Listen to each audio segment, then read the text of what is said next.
नमस्कार। आप सभी दर्शकों का हार्दिक स्वागत है। प्रिय दर्शकों, इस कार्यक्रम में बात होगी मीन राशि के जातकों के जीवन से संबंधित कुछ विशेष उपायों की। मीन राशि के जातक किन उपायों को अपना करके अपने जीवन को और बेहतर कर सकते हैं, अपने जीवन को और उन्नत कर सकते हैं।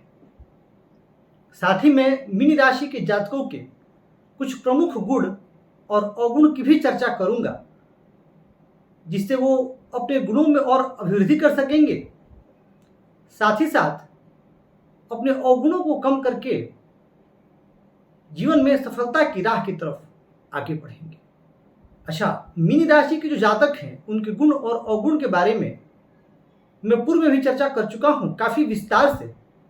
उस वीडियो का भी लिंक मैं डिस्क्रिप्शन में शेयर कर दूंगा, जिसे आप लोग अपने बारे में और बेहतर जान सकें। क्योंकि जो यह आज का कार्यक्रम है यह प्रमुख रूप से उपायों का है, और बड़े सरल उपाय, बड़े आसान उपाय, जिन्हें अपना करके आप अपने जीवन को बेहतर कर सकते हैं। तो आइए बिना विलंब के चर्चा प्रारंभ करते हैं, समझते हैं कि मीन राशि के जातक के लिए कौन कौन से उपाय हैं। तो सबसे पहले, जैसा कि मैंने कहा था, गुणों की बात कर लेते हैं। तो जो मीन राशि है, एक चीज को हमें समझना है, मीन राशि कब होगी? जब आपके चंद्रमा मीन राशि में स्थित होंगे। क्योंकि यह जो मैं बता रहा हूं यह आपकी चंद्र राशि से बता रहा हूं। अब आपको करना क्या है, आप अपनी जन्म कुंडली देखें और देखिए क्या चंद्रमा जहां स्थित है वहां 12 अंक लिखा है क्या? अब अगर 12 अंक लिखा है तो आपकी राशि मीन है। अब मीन राशि जो है वह जल तत्व की राशि है, द्विस्वभाव राशि है, और चंद्रमा बलवान होते हैं क्योंकि चंद्रमा स्वयं जल के कारक हैं। और जब कारक ग्रह को वही तत्व मिल जाता है तो आनंद आ जाता है।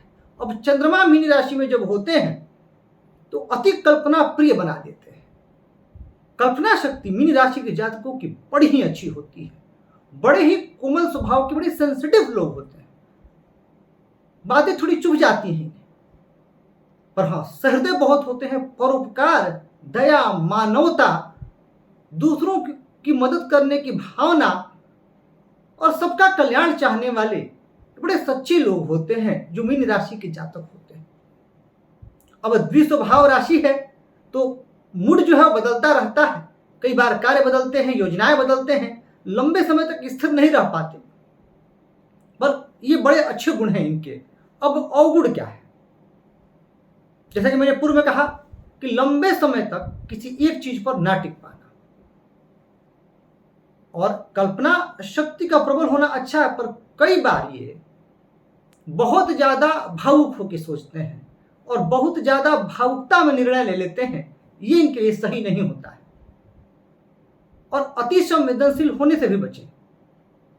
हाँ, मैंने कई ऐसे मीन राशि के जातकों को देखा है कि लोग इन्हें अपने बारे में, अपनी परेशानियों को बता करके, क्योंकि शीघ्र द्रवित हो जाते हैं और फिर इनसे अपना काम करवा लेते हैं। या ये एक एग्जाम्पल दे रहा हूं, उदाहरण दे रहा हूं, किसी को पैसे दे दिए इन्होंने, कोई आया इनके सामने, बहुत मीठी मीठी बातें की, आपने अपना दुख बताया कि हमें ये दुख है, तो ये द्रवित हो उठेंगे।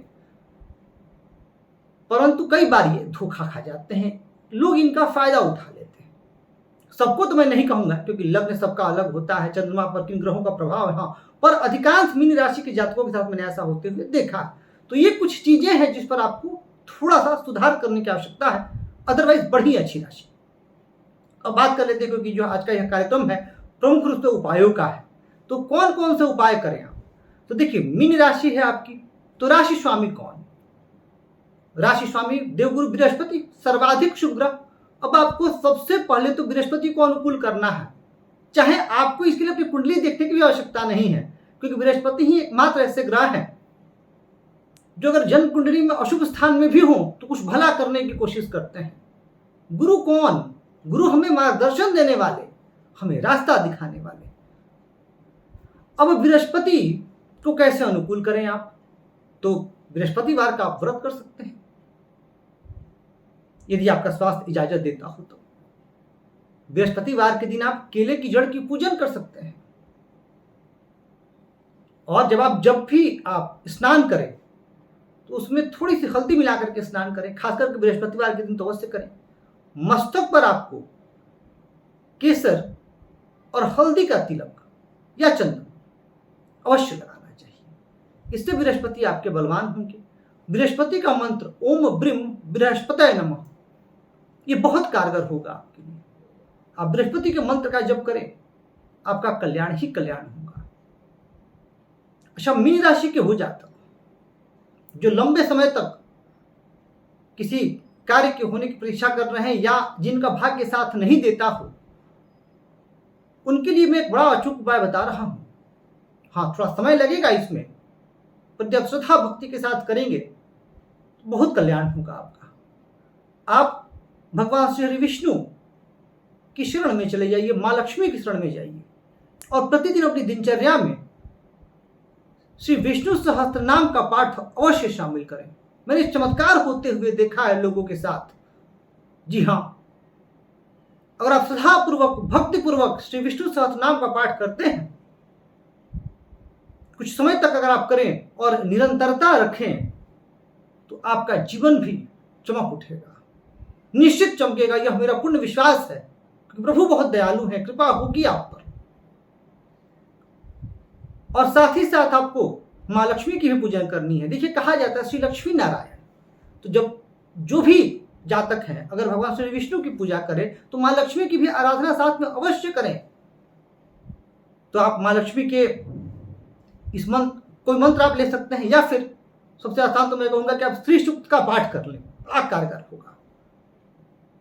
या कनकधारा स्तोत्र, यदि आप संस्कृत पढ़ सकते हैं तो कनकधारा स्तोत्र का आप पाठ करें।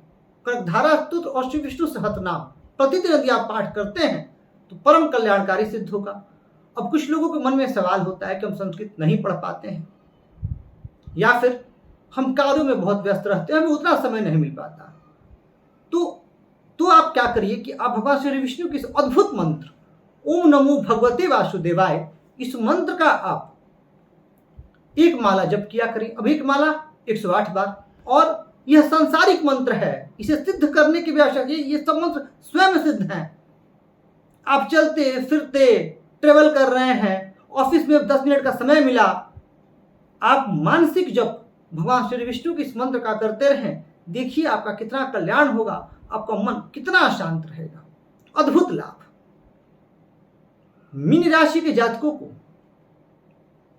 यह सलाह दी जाती है कि वह नित्य मंदिर का दर्शन अवश्य करें। अब नित्य का अर्थ यह नहीं कि आप रोज जाएं, आप सप्ताह में एक दिन निर्धारित कर लें, बृहस्पतिवार के दिन चले जाएं, श्री लक्ष्मी नारायण मंदिर में चले जाएं और साधु संतों की सेवा करें। मंदिर में कुछ दान अवश्य दें। धर्म और आध्यात्म से जितना जुड़िएगा आपके लिए उतना लाभदायक सिद्ध होगा। अपने पास पीला रुमाल हमेशा रखें, यह भी आपके लिए बहुत लाभदायक होगा। मीन राशि के जातकों को 3 मुखी रुद्राक्ष और 5 मुखी रुद्राक्ष अवश्य धारण करना चाहिए। और मन में सवाल आएगा कि 3 और 5 ही क्यों? तो देखिए, आपके लिए लग्नेश होते हैं, आपकी राशि के लिए देवगुरु बृहस्पति, तो उनका जो संबंध है वह 5 मुखी रुद्राक्ष से है। और मंगल स्वामी होते हैं आपके भाग्य भाव के, तो आप और मंगल से संबंधित जो मुखी है वह 3 मुखी है। देखिए, वैसे तो रुद्राक्ष कोई भी हो आपको महादेव की कृपा मिलेगी, पर कुछ विशेष ग्रहों का भी संबंध है। तो 3 मुखी और 5 मुखी रुद्राक्ष आप लाल धागे में धारण करें। अब रुद्राक्ष की विधि क्या है धारण करने की, रुद्राक्ष के बारे में मैं अपने पूर्व के कार्यक्रम में चर्चा कर चुका हूं, वहां से आप इनका लाभ सुन सकते हैं। भाग्योदय हेतु और घर में शांति हेतु आपके लिए धन वाणी कुटुंब के स्वामी बनते हैं मंगल। अब मीन राशि के कई जातक जो घरेलू कलह से परेशान हो, घर में अशांति का वातावरण हो, उससे वो निजात पाना चाहते हो, तो उनके लिए क्या, तो आप मंगलवार और शनिवार को रात में सुंदर कांड का पाठ अवश्य करें और 9 बजे से 10 बजे के बीच करें। फिर देखिए कि आपका जो पारिवारिक जीवन है, जो कुटुंब है, उसमें कैसे शांति रहती है। अच्छा, कई लोग दाम्पत्य जीवन में परेशान हैं। अब दाम्पत्य जीवन में परेशानी का क्या अर्थ, कई लोग ऐसे हैं जो वैवाहिक जीवन में आ चुके हैं पर वहां परेशानी, या फिर कई लोग ऐसे हैं जिनका विवाह नहीं हो रहा है, तो उन दोनों के लिए यह उपाय है कि आप बुधवार का व्रत करें यदि स्वास्थ्य इजाजत देता हो तब। साथ ही साथ आपको करना क्या है, आपको बुधवार के दिन भगवान श्री गणेश को दुर्वा अर्पित करना है और ओम गंग गणपतये नमः इस मंत्र का जप करें।